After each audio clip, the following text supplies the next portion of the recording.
अस्सलाम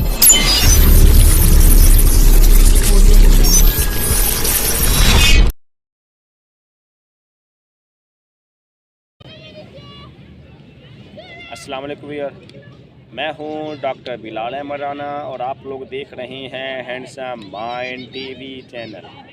मुझे उम्मीद है मेरे तमाम व्यूअर खैर वाफियत से होंगे और आज हम बात करेंगे कि क्या दिमाग की लहरें काम करती हैं, कैसे काम करती हैं, क्या हम दिमाग की लहरों से किसी को बीमार और तंदुरुस्त कर सकते हैं या ब्रेन वेव्स में किस हद तक सच्चाई है। देखिए, इससे पहले बहुत सारे ऐसे मफरूज़े थे कि जी दिमाग की लहरें होती हैं, किसी को नफ़े नुकसान पहुंचा सकती हैं और ऐसी बहुत सारी बातें थी, जिसकी मिसाल टीपू सुल्तान के दौर से मिलती है कि टीपू सुल्तान एक मरतबा जब बीमार हो गए और सारे तबीब और डॉक्टरों को बुलाने के बावजूद जब उसका इलाज ना हो सका तो उन्होंने अपने जासूस मुखालिफ फ़ौज की तरफ भेजे कि ऐसी क्या वजह है।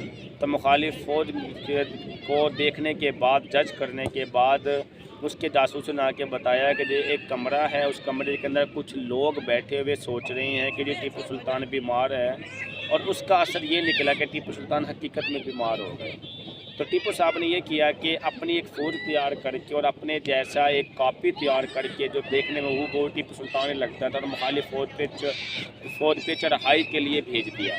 यहाँ से जो वो कमरे में मौजूद लोग सोच रहे थे टीपू सुल्तान बीमार है, उनके दिमाग में ये सोचने शुरू कर दिया कि टीपू सुल्तान चढ़ाई कर रही हैं। इससे सोच की लहरें चेंज हुई और चेंज होने की वजह से, उस सोच की लहरों के चेंज होने की वजह से टीपू साहब पीछे से उठ गए और तंदुरुस्त हो गए। अब इससे पहले ये बातें समझी जाती थी कि शायद ये मफरूज़े होते हैं, हकीकत में ऐसा नहीं होता, लेकिन आप लोगों को बताता चलूँ ऐसा होता है।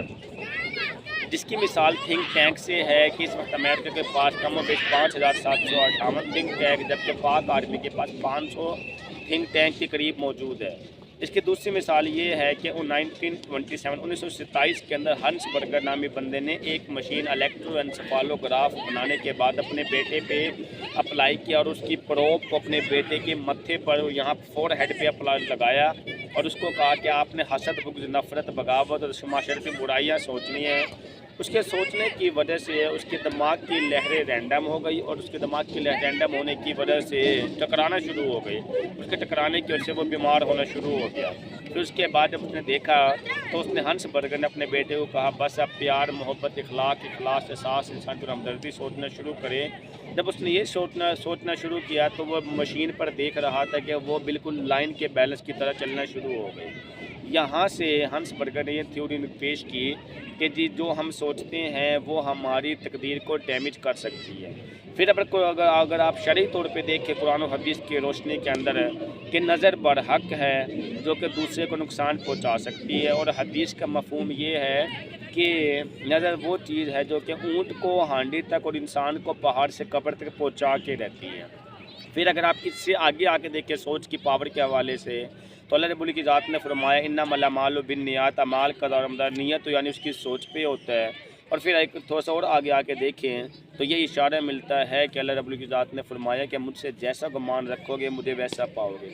अब ये यूरोपियन लिटरेचर से लेकर मुस्लिम जो ये कुरान और हदीस के रेफरेंस है, तमाम को मिला के देखें तो पता चलता है कि वाकई ही सोच की लहरों में दम है, ताकत है। हम सोच की लहरों से किसी को बीमार कर सकते हैं, तंदुरुस्त कर सकते हैं और वाकई इसमें सच्चाई है। क्योंकि अगर किसी को नज़र लग सकती है इसका मतलब उसकी सोच में ये बात आई, उसने माशाल्लाह नहीं पर उसको नज़र लग गई है तो वो एक बका थी उस चीज़ की। इसमें भी मंतक है बहुत सारे। इसका मतलब वाकई ही बरहक है, नज़र लगती है, सोच होती है, सोच की लहरें किसी को डिस्टर्ब कर सकती हैं, बीमार और तंदुरुस्त कर सकती हैं। तो इस तरह के नफ़े नुकसान इंसान की ज़िंदगी पे होते हैं। तो मैं आप लोगों को बताना ये चाह रहा हूँ, असल जो मेरा लबे लुबाब बताने का मकसद है इन सारी बातों में वो ये है कि खुदा आप अपनी सोच को अच्छा रखें ताकि आपकी अच्छी सेहत और तकदीर बने। जो अपनी सोच को अच्छा नहीं रखते तो उनकी सेहत, उनकी तकदीर सबसे पहले डैमेज होती है और इसका किसी दूसरे को नुकसान निकले या ना निकले लेकिन उसकी सोच को लाजमी निकलता है। अगर ये बातें आपको अच्छी लगी हैं तो आज ही आप अपने दोस्तों में शेयर करें हमारी वीडियो को और ज़्यादा से ज़्यादा इस बात को फैलाएं कि अच्छी सोच किस तरह से एक अच्छे सेहत और तकदीर और अच्छे मुआशरे को जन्म देती है। अगर ये बातें आपको अगर ये बातें अप्लाई करते हैं तो काइंडली आप हमारे चैनल को भी लाइक कर दें, सब्सक्राइब कर दें, बेल आइकन को दबा दें ताकि बर वक्त आप लोगों तक हमारी तमाम वीडियो मौसूल हो। इस चाहते अपना ख्याल रखिएगा, इजाज़त दीजिएगा, अल्लाह हाफिज़।